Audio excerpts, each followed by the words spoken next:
भैया मैंने आपको रात पाया था ना उस दिन, मुझे फ़ोन दिखाई ले लो। नहीं दिखाओ, अच्छा दिखा तो अपने हिसाब से दिखा। भाई तुम्हारा रेट क्या कितना चाहिए वो तो बोलो भाई, हमारे पास तो 5,000 के अंदर है मिनिमम।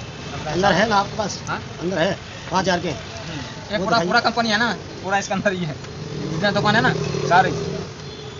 आप एक काम करिए, वहाँ लगाइए सैमसंग छोड़ के, सैमसंग को छोड़ दीजिए और ओप्पो वीवो दिखाइए। ठीक है, रेंज हम बता देंगे आपको, आप बताओ पहले फिर हम बता देंगे।